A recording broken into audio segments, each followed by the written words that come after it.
Kabajamtoota maatiiwwan Fortune akkam jirtu turtii keessan akkam ture Fortune egaa sagantaa keenya har'aatiin waa'ee examination success yookaan immoo milkaa'ina qormaataa ilaalchisee keessumaa barattoota qormaata fudhatanii fi wantoota fayyadu fudhannee dhiyaanneerra jechaadha.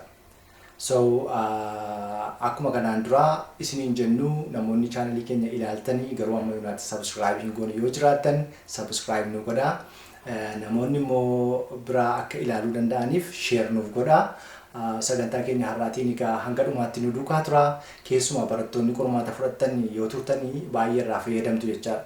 Akkuma beekamu biyya keenya keessa egaa qormaata kutaa 12ffaatii fi barattoonni 100,000 lakkaa'aman qophaa'aa akka jiraniin beekama. Kana qofa situu hin ta'in yuunivarsiitii irra kan jiran barattoonni qormaata faayinaalii, qormaata xumuraa, qormaata garaagaraa fudhachuuf qophaa'aa jiru. Yeroon isaa yeroo qormaataati waan ta'eef yoo waan kana xiyyeeffanne barattoota fayyaduu dandeenya jennee waan yaadnee fi mata duree kana fudhannee dhiyaanne waan ta'eef hamma dhumaatti nu duukaa tura, hamma dhumaatti nu wajjin tura, irraa waan baay'ee barattu amma gara sagantaa keenyaatti deemna. So today we are going to discuss about examination success. Okay, what is examination and how can students be successful in examinations? What are the strategies? So we're gonna discuss about these all issues at the same time. Just to begin with, when you say an examination, what is an examination? You know, sometimes when we are asked about exam, we can be stressful, okay? But examination is good because it's one way of testing our ability, our knowledge. So examination is a formal test that is administered to show someone's knowledge or ability in a particular subject or to obtain a qualification.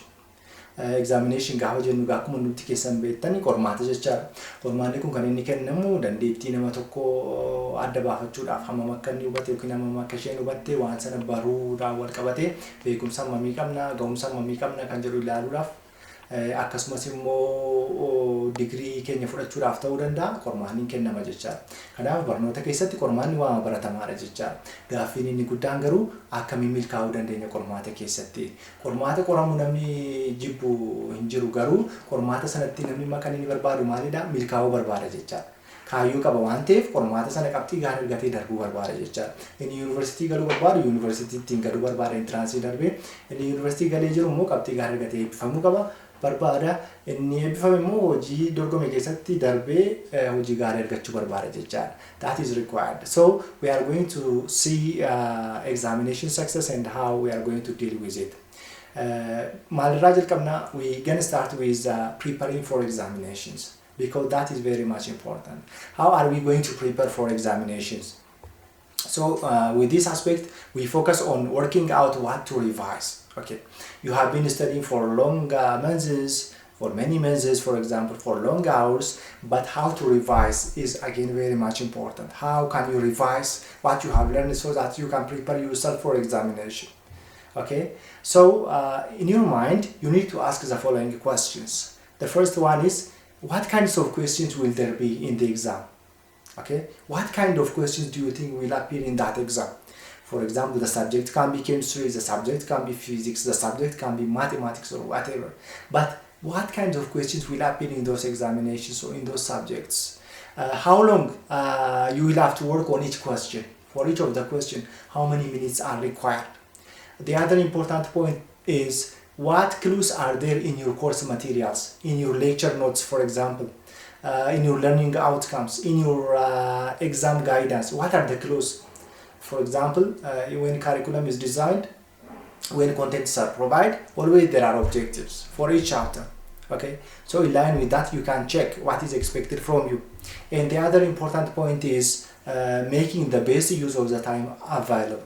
Okay, you have time which is available, so you have to make use of that. You know, time management is very much important. Actually, not only for students, for everyone. Time management is a vital skill and therefore we have to manage our time. We have to use our time. Kanaaf egaa yeroo of qormaataaf qopheessinu keessatti wantoota nuti gochuudhaa qabnu qabxii muraasa kaasnee ilaalla jechaadha. Fakkeenyaaf sammuu keenya keessa gaaffileen kun dhufuu danda'u. Dhufuus qabu. Tokkoffaani qormaatichi gaaffilee akkamii qabaata? Okay? Keemistirii ta'uu danda'a, afaan Oromoo ta'uu danda'a, Ingiliffa ta'uu danda'a, herrega ta'uu danda'a. yeroo sabjektota kana qoramnu qormaata kuni gaaffii akkamii qabaachuu danda'a. Gaaffii tokko tokko isaatiif immoo yeroo hammamii naa kennama, yeroo hammamii keessatti hojjechuu danda'a. Yeroo yaadannoo keessan dubbistan kallattiin qormaataaf kaa'amee jiru maaltu jira? Barulleessuun yookaan kaayyoon barnoota sanaa maalidha? Maal akka nu barnu barbaada? Yeroo baay'ee gaaffiin gaba sana gatii ilaallatuuf jecha. Inni baay'ee barbaachisaan immoo yeroo keessanitti sirriitti fayyadamuudha jecha. Amma yeroo tokko tokko yeroo keenya lafuma taanitti balleessuu dandeenya. Lafuma maayin baasnitti balleessuu dandeenya jecha. Garuu yeroo erga barnoota keessa gallee yeroo hundumti isaa qo'annaa keenyaaf yeroo achi keessaa yeroo qabaachuu qabna jechaadha. Yeroo itti waa revise goonu, yeroo itti keessa deebinu, barumsa keenyaaf iddoo itti kenninu yeroon jiraachuu qaba jechaadha. Kanaaf yeroo itti sirriitti itti fayyadamuudha jechaadha. So now we are going to see about developing effective revision strategies. What are the effective revision strategies? By the way, these experiences are presented from a study conducted by international scholars. So I hope it is very much helpful. One is looking for underlying themes and the principles. What are the underlying themes? What are the underlying principles in that course, in that subject? You have to check that. That is very much important. The other important thing is relating what you learn to what real life situations. You know, when we relate what we learn to our real life situations, then we cannot forget those points. We can remember throughout our life. So that if we are asked in different ways, we can easily address that. We can easily answer the question. The other one is thinking about how to solve a problem. When you study, you will have challenges, you will have problems. So you look for certain strategy, solution, you provide certain solution for a given problem. So try to provide similar solutions to other problems at the same time. The other important point is organize your material in hierarchical structure. Okay. For every subject, for every content, there are courses that you learn, there are materials that you have obtained. Put them in some hierarchical order. So whenever you want to study about a given topic, you will immediately go there and pick the point and then read or refer. That is very much important. So note organization. Try to organize your notes. That is very much important. The other thing is sometimes you can create a diagram. You know, a diagram or a chart is a visual way of representing ideas. Sometimes ideas can be represented in a visual way by using a diagram. So if your topics have some hierarchical relationships, you can divide them into different groups in your diagram. Then you will draw the diagram. Then you will put your important points in those diagrams. So you will have a visual understanding about that diagram. So you will remember important points in that way. Kanaaf egaa maloota ittiin dandeettii keessa deebii keenya fooyyeffannu immoo ilaaluun baay'ee barbaachisaadha jechaadha. Dubbisaa turre yeroo dheeraadhaa fi amma immoo keessa deebinee dubbisaa jirra. Maaliif qormaataaf qophaa'uudhaaf jennee akkamiin yoo deemne gaariidha isa jedhu ilaaluun gaariidha jechaadha. Inni tokko qajeelfamaa fi dhimmoota ijoo isaa ilaaluudha jechaadha. Dhimmoonni ijoo koorsii sanaa maalidha? Dhimmoonni ijoo koorsii sun kan inni kennamuuf objektiivii yookaan kaayyoon koorsii sanaa maalidha? Maal akkasiin hubattaniifidha? Maal akkasiin barattaniifidha? Kanaaf yeroo waan sana dubbistanii warreen sana argattaniittu isin bifa kaayyoo sanaan deemtaniittu isa ilaaluu qabdu jechaadha. Inni gara biraan wantoota barattan sana jireenya qabatamaa jiraattanii wajjin walitti fidu. Jireenya qabatamaa addunyaa irratti jiraatu real life situation. Okay? Waan barachaa deemnu sana jireenya addunyaatti jiraannu hojii walitti qabnee finnee ilaallee yeroo hundumaa hin irraanfannu jechaadha. Inni gara biraan yeroo rakkoon isin mudatu fakkeenyaa fi furmaatan kennitu rakkoo sanaaf yeroo dubbistan waan isin hubatamne tokko jechaadha. Bifuma rakkoo kennitan sanaan rakkoolee gara biraatiifis akkasumaan furmaata kennaa deemuu baay'ee barbaachisaadha jechaadha. Rakkoowwan gara garaafis bifa wal fakkaataatiin yeroo furmaata laattan dandeettiin isin rakkoo hiikuudhaaf qabdan illee dabalaa deema. Akka chaalenjiitiin ilaaltan jechaadha. Inni gara biraan immoo wantoota barattan sadarkaadhaan walitti qabachuu. Nootii ta'uu danda'a, maateriaalii gara garaa ta'uu danda'a. Sadarkaa akkaataa wal fakkaatina isaaniitti, akkaataa walitti dhufan koorsii isaaniitiin, sabjektii isaaniitiin walitti qabachuun baay'ee gaariidha. Sababiin isaa yoo waa'ee mata duree tokko ilaaluudhaaf barbaadan yeroo sana dhaxxanii wanticha baastanii ilaaluu dandeessu jechaadha. Inni biraan immoo mata dureewwan tokko bifa diyaagiraamiitiin gabaabsatanii kaa'achuunis gaariidha jechaadha. Yookaan bifa chaartiitiin. Maaliif bifa chaartii yookaan bifa diyaagiraamiitiin yoo gabaabsannee keenye wanta ijatti mul'atudha waan ta'eef waan sana hin irraanfannu jechaadha. Okay? Yeroo diagraamii sana yaadannu waa'ee wanta sanaa yaadanna jechaadha. Kanaaf yaadachuudhaaf nu gargaara jechaadha. Inni gara biraan yeroo qo'annu what we have to consider are first of all we have to look for similarities or differences between ideas, between contents, between what we learn. So we need to be critical. We need to be critical about what we learn. Then looking for points for and against what? An argument. Sometimes we can learn about an argument, okay? So we can look for points for or against an argument. What are the points that are raised against an argument? What are the points that are raised for an argument, okay? What do different scholars say about that issue, okay? You need to critically understand that. And try to understand how different formulas work. We can learn a different, formula in physics, in mathematics, in chemistry. So do you remember those formulas? How do they work? Did you really understand them? That is very much important because we will be asked about them to apply them at the same time. So critically evaluating what you learn, okay? Reading, rereading, and evaluating and understanding what is the main idea, the theme of that content or that particular topic. That is very much important. Then another important issue is discussing a topic with a friend. Sometimes we can discuss with our classmates, with friends, okay? When we drink coffee and even outside the classroom, okay? So when you discuss with other people, you will get many ideas. And students have got different levels of understanding. So what student A knows, student B may not know. And what student B knows, student A may not know. And therefore you will exchange ideas, you will learn from each other by discussing with your friends. Kanaaf egaa yeroo qo'annaa keenya gaggeessinu fakkeenyaaf waa'ee yaadolii garaagaraa barachuu dandeenya. Wal fakkeenyaaf garaagarummaa yaada sana gidduu jiru maalidha? Okay? Waa'ee yaada tokko fakkeenyaaf wal fakkeen jiraachuu danda'a, garaagarummaan jiraachuu danda'a, tiyoorii ta'uu danda'a, waan garaagaraa ta'uu waa'ee wanta sana adda baasanii beekuun nu barbaachisa jechaadha. Gara biraan immoo fakkeenyaaf yaadota wanta wal falmii ta'an, waa'ee wanta wal falmii ta'anii barachuu dandeenya. Yaadota wal falmisiisan yeroo ta'an beektonni fakkeenyaaf yaada garaagaraa qabaachuu danda'u. Kan deeggaran jiru, kan immoo deeggarra jiraachuu danda'u. Warri deeggaran sun maal jedhu, warri deeggarra sun immoo maal jedhu isa jedhu adda baasnee beekuu qabna jechaadha. Sababiin isaa bifa sanaan gaafatamuu dandeenya waan ta'eef jechaadha. Inni biraan akkaataa itti foormulaawwan garaagaraa appilaayi gochuu dandeenyu, hubachuu dandeenyu sirriitti baruun barbaachisaadha jechaadha. Keessumaa wantoonni kun wantoota akka barnoota akka fiiziksii, akka keemistirii keessatti, akka herregaa keessatti baay'ee barbaachisaadha jechaadha. Foormulaawwan jiranii beekamoo ta'an yaadachuun akkaataa itti appilaayi goonuu yaadachuun baruun hubachuun baay'ee murteessaadha jechaadha koorsii sana keessa. Sababiin isaa hin gaafatamna waan ta'eef. Waan baratan tokko akkuma waliigalaatti gadi fageenyaan maal jechuudha? Gadi fageenyaan hubachuudha.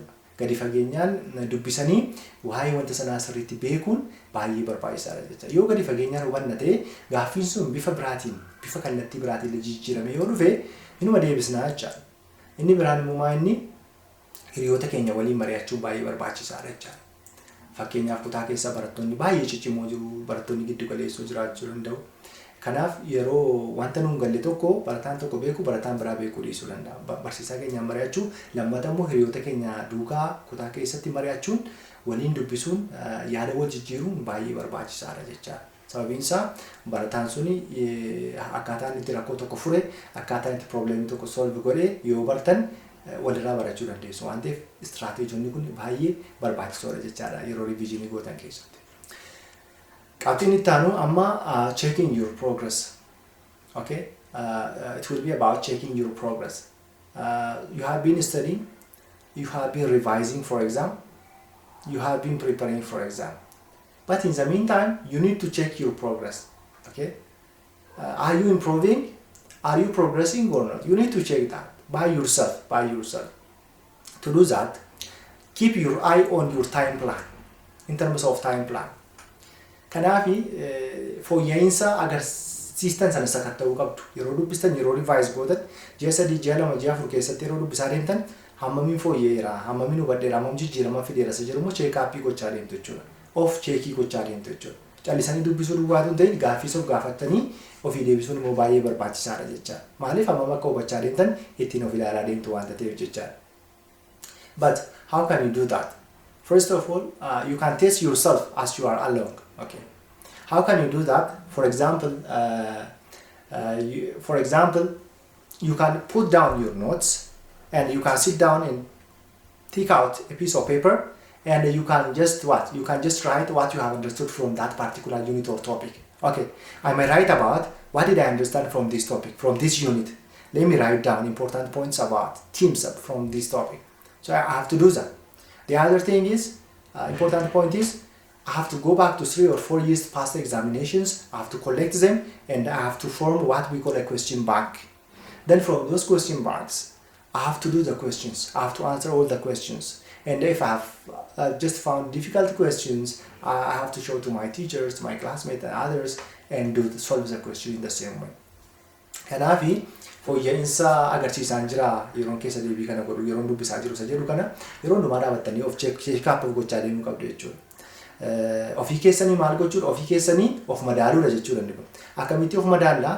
Fakkeenyaa fi maal wanta dubbistan sana barullee keessan daftara keessan sana lafa keessaniitu mee ani mata duree kana keessaa har'a maaliin hubadhe kaleessa san dubbise torbee darbe san dubbise keessaa utuun gaafatame gaaffiiwwan kana utuun gaafatame deebisuu nan danda'a. Okay, mata duree kana keessa amma ammaatti dubbisaan ture maaliin hubadhe jedhee mee paragraafii 2 3 4 saafa waan hubattan gabaabsaatii barreessaa. Okay, yeroo sana boodee maal bartu amma kana hubadheera waa'ee warra kana hin hubanne waa'ee warra kana deebii dubbisuun qabaa check and balance hojjechaa deemtu check gochaa deemtu jecha. Inni biraan immoo kan isin fayyadu baay'ee maalidha? Qormaata yeroo darbanii walitti qabanii baankii qormaataa qabaachuudha jecha. Question bank baankii qormaata yeroo darbanii kutaa keessanitti kan kenname kan waggaa 3 kan waggaa 4 fidanii walitti qabdanii gaaffolii sana hin hojjettu jechuudha. Hin hojjechuu jechuudha gaaffiiwwan qormaata darbanii. Hin hojjettu deebii hin deebistu sirriitti deebii isaanii sirriitti barreessanii sirriitti hojjettu gaaffiiwwan sirraa keessa yoo jiraatan hiriyoota keessan biraatti yookiin barsiisota keessanitti yookiin nama biraatti agarsiistu jecha. Kana gochuun maaliif isin gargaara? Maaliif isin fayyada? Gaaffiiwwan tokko irra deddeebi'anis kan dhufan jiraachuu danda'u jecha tokko. Lammaffaan immoo gaaffiiwwan sun kallattiidhaan yoo irra deddeebi'anii dhufuudhaan baatan illee jecha gaaffiiwwan sun yoo baatan illee akkaataa itti qormaanni sun ba'uu fi wanta qormaanni sun adrees godhu yookaan naannaa qormaanni sun ba'uu illee bartaniitu jechuudha. Kanaafuu gaafa waggaa 3 duubatti deebitanii gaafa hojjettan gaafa maal jettan hankeessan gaafa dhufu wanta chaalenjii isin godhuu hin qabu successfully ta'uu dandeessu jechuudha. Kanaaf malawwan kanatti yoo fayyadamtan bu'aa gaarii argachuu dandeessu jechaadha. Now we have come to the other point, that is final preparation. Now you have been revising, you have been preparing, you have been studying, right? So you are making the final preparation. So what is expected from you at this time? Now for example, for your final preparation, maybe you are left with few days for your examination. It is very much approaching. So what are you going to do? First, double check the exam time and location. Where is the exam going to be administered? At what time? When? You have to check that one. You have to know that one. You have to know that one. The other one is check the materials that are allowed for you to take into the exam room ahead of time. This will help you to adjust everything, okay, ahead of time. Kanaafi amma gaa keessa deebis gootaniitu dubbistaniitu yeroo dheeraa qophaa'aa turtaniitu qophii qormaataa sadhumaarra jirtamu. Qophii qormaataa sadhumaa taasisuu jechuun guyyoota muraasa kanaaf qormaata kana jalqabuudhaaf jechuudha. Guyyoota qubaan lakkaa'amtaaf ta'etti yeroo kana maal gochuu dandeessu? Maal gochuu qabdu? Tokkoffaan bakkaa fi yeroo qormaatichi kennamu adda baafachuu qabdu yeroodhaan. Okay?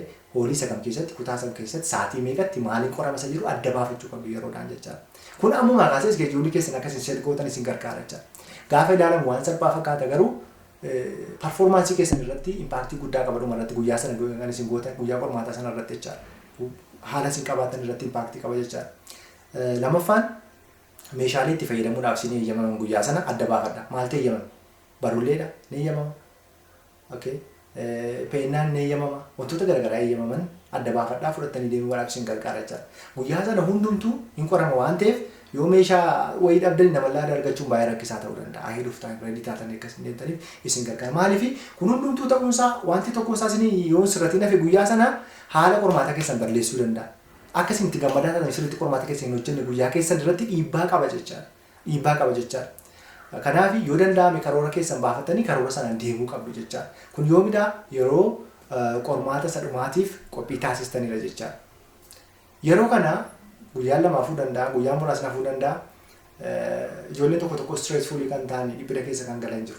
Dhiphinni barbaachisu jechaadha. Overii dhiphachuun barbaachisu amma tokko hojjechiisuuf gaariidha. Akka nu hojjennu nu gochuu danda'a. Overii yoo dhiphatan garuu hojii sana hojjechuu hin dandeessan waan ta'eef hin barbaachisu jechaadha.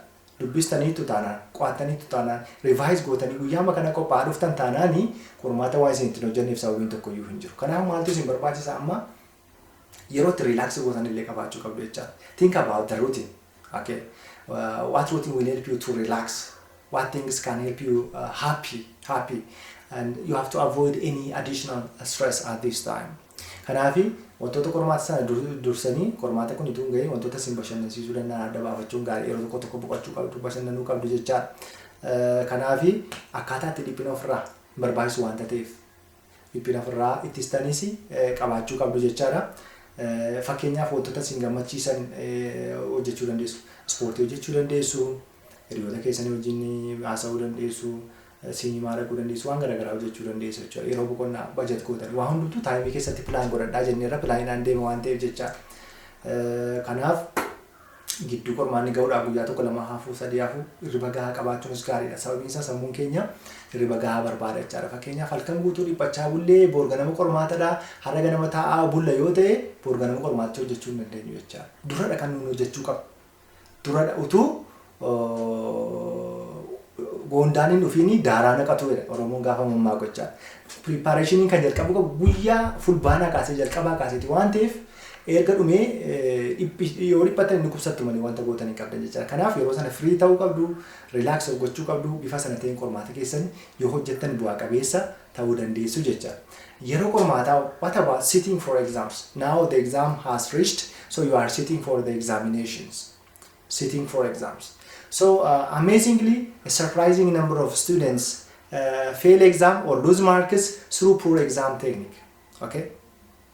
Barattoonni lakkoofsi isaanii hamma hin jedhamne teeknikii qormaata poor ta'e yoo waan fayyadamaniif qabxii baay'ee dhabuu danda'u jecha. Utuma kontentii isaa beekanii, utuma qo'atanii jiranii, utuma waan baay'ee ilaalanii jiranii, waan baay'ee beekanii jiranii illee akkaataa itti qormaanni sun yeroo sana keessatti maaneej godhanii hojjetanii waan sirriitti muuxannoo isaan qabneef illee qabxii dhabuu danda'u, kufuu danda'u jecha.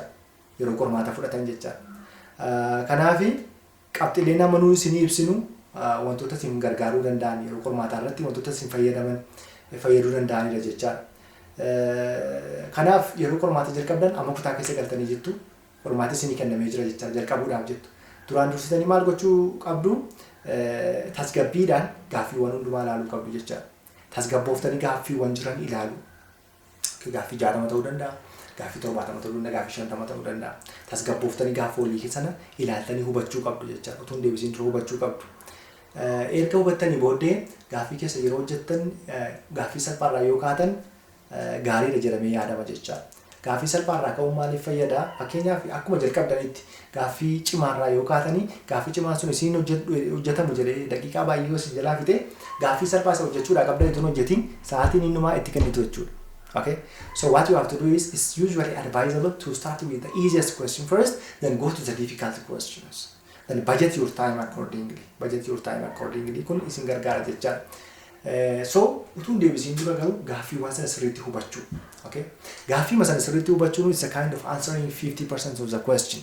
Gaaffii sana sirriitti nu hubannu taanaan ajaja jiru instruction sirriitti nu hubannu taanaan bifa gaariitiin deebisuu hin dandeenyu waan ta'eef gaaffiiwwan sana sirriitti hubachuu qabna jechaadha. Sana booddee jechoota ijoo gaafficha keessa jiran jala murree adda baafachuu qabna jechaadha. Gaaffii sana keessatti jechi ijoo wanti ijoo gaafatame sun maalidha isa jedhu beekuu qabna jechaadha. Beekuu qabna jechaadha. Lammaffaa immoo yeroo keessan yeroon isinii kenname qormaata sanaaf gaaffiiwwan hundumaatiif jechaadha. Fakkeenyaaf sa'aatiin tokko nu kennameera ta'uu danda'a. Sa'aatiin tokko kun kan inni kenname gaaffii hundumaatiifidha jechaadha. Bajet goonee yeroo keenya hundumaatti hiruu qabna jechaadha. Of course gaaffiin tokko difficulty waan ta'aniif deeqaa baay'ee fudhachuu danda'a. Warri kaan immoo gaaffii tokko sagandii keessatti deebisuu dandeessu. Isa compensate gootu. Garuma inni assume that those allocated time is for all the questions, okay? So try to underline the keywords and try to share the time allocated for you for all the questions, and finally try to have some minutes at the end of your examination. Umarratti immoo utuu submitting godhin dura daqiiqaa muraasatu hambifattanii baay'ee gaariidha. Fakkeenyaaf daqiiqaa 5 daqiiqaa 6 hambifattanii jechuudha. Kun maaliif gaariidha? Irra deebitanii akkasiin ilaaltaniif carraa isiniif kenna jechaadha. Yeroo tokko fakkeenyaaf gaaffiin difficultyidha gaaffiin kun amma hojjedhu jettanii irra darbuu dandeessu. Sa'aatii yoo dhume garuu akkuma tuumatti deebisiin itti ilaaltanii deemtu jechuudha. Sa'aatiin wanti hundumtuu wanta ta'eef. Kanaaf dhumarratti erga gaaffiiwwan hundumaa hojjettanii booddee daqiiqaa muraasa daqiiqaa 5 daqiiqaa 6 yoo hambifattan gaarummaan isaa maaliifidha? Gaaffiiwwan jiran warra hin hojjenne warra cheek godhattu jechuudha. Warra hojjetan irra deebitanii cheek godhattu jechuudha. Waan hundumaa irra deebitanii ilaaluudhaaf carraa isiniif laata jechaadha. Kanaaf akka kanaatti fayyadamaa. Egaa barnoota keenya har'aa keessatti akkaataa itti qormaatatti milkaa'uu dandeenyu ilaalleera jechaadha. Qormaata namni hundumtuu darbuu barbaada. Darbee kaayyoo isaa galmaan ga'uu barbaada. Anis hawwiin koo warreen qormaata barana fudhatan hundumtuu akka milkooftan akka qabxii gaarii argattan hawwii guddaan qaba. Garuu istiraatejii jiran kana maleewwan jiran kanatti yoo fayyadamtan successfully ta'uu dandeessu waan ta'eef milkaa'uu dandeessu waan ta'eef gama kanaan shakkii hin qabu. Garuu qophiin keessan ammumaa jalqabuu qaba jechaadha. Kana dura akkas jalqabdan nan beeka garuu cimsitaniitti fufuu qabdu. Kanaaf warreen qormaata bara kana fudhatanii fi carraa gaarii isiniif hawwa. Sagantaan keenya har'aa fortune kutaa shanaffaatiin dhiyeessine kana irratti raawwata. Sagantaa dhufurratti qophii addaatiin wal agarra jechaadha. This is the last program for today for lesson 5. We have been dealing with examination success. We have raised different strategies how to make students successful in their examination. I hope you all will make use of this techniques or strategies for your future examinations. So for those examinees who are going to take university entrance examinations or exit exam or other examinations, I wish you all the best in your examinations. Our today's program ends here. So next time we shall come up with another point. So if you haven't subscribed to our channel, please subscribe to our channel and share it to others so that others will have access to our video content at the same time. Thank you for watching. See you then.